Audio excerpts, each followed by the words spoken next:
Hey guys, so first time vlogging today, yay. We are on a field trip, woo! And we're going to Stagville Plantation and we're gonna have a tour, and I think some of us are gonna try and do EVPs and stuff, but it's so pretty out here. Like, I seriously want to live out here. You're going to see a change from the 1787 portion to the extension in 1799. So be looking for ways in which the Benehans are projecting their wealth, displaying their wealth a little bit more in this section of the house. So this room served as the living room, family room, dining room, parlor, all sort of rolled into one. There also would have been a staircase or a ladder that would have allowed access to the half-story upstairs. We'll actually get a chance to see the second story of this structure and maybe where those stairs actually were installed. While we're in this room, I'll tell you a little bit about the original dimensions of the house. Originally it went from this wall here to this wall. This actually used to be an exterior wall. And from this wall where the fireplace is to that second doorway with the open door. So that was the house here in 1787. And gradually the Benehan family started to add on additions to this house. And that sort of corresponded with, as I was saying before, the ascendancy of the family as they're buying more land, buying more people, raising more crops, and generating more money. The one room per family, that's actually something that is applied from the previous quarters that were here. And it's something that's very common in plantation architecture as far as slave quarters are concerned. What would have been here previously would have been one-room log cabins with one-room log cabins with dirt floors and thatched roofs.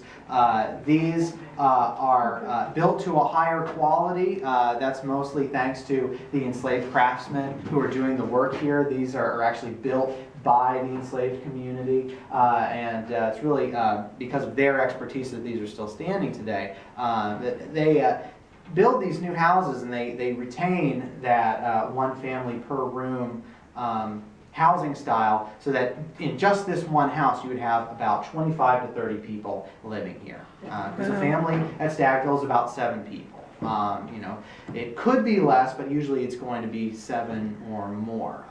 In fact, there's a family, an enslaved family at Stagville, a couple who has 19 children. You know, in that case, you're going to hope that they get more than one room. But you get a sense of how many people would actually live in these quarters and how many people would live in this whole community. Just in the 4 slave quarters that are here, you would have a community of about 100 to 125 people.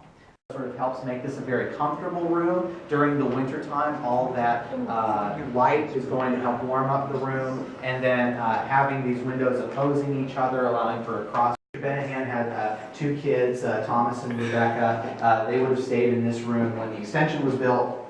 They would have gone into this room and potentially the room that was downstairs, or would have continued to use that as a room. We actually don't know exactly.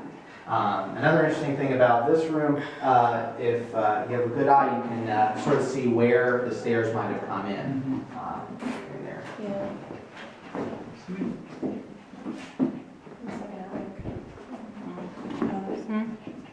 And here's a perfect example of one of these original beams. Now you will see some beams with saw marks here. These are later replacements.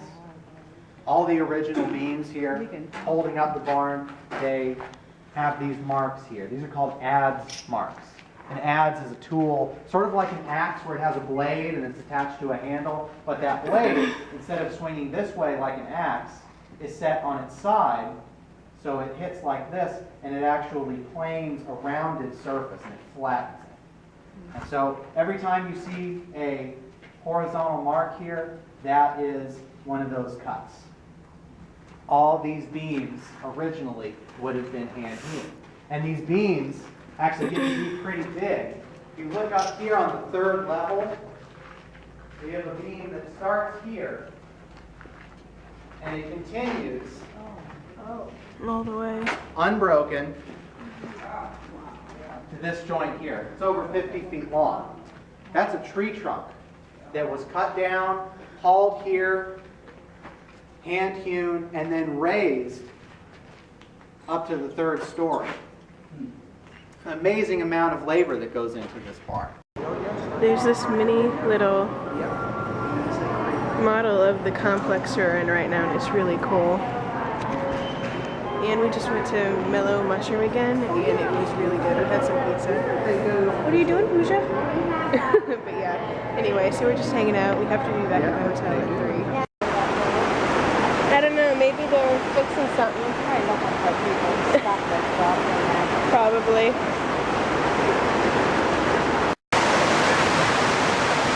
This is intense.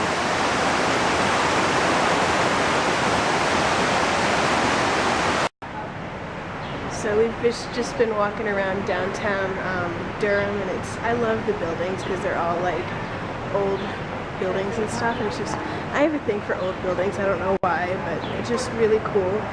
And I guess this is like an old energy plant of some sort called Lucky Strike, and it's got this and the tower down a little ways and stuff. It's just, and it has this really cool water thing that goes all the way down. It's really cool. Hey guys, so I just took the test for the paranormal challenge, and I didn't do quite as well as I wanted to, but I did okay, so yeah. Anyway, I did learn a lot, so I'm glad that I did sign up for it because I did learn quite a bit. So yeah, anyway, I'm just hanging out and stuff, so yeah.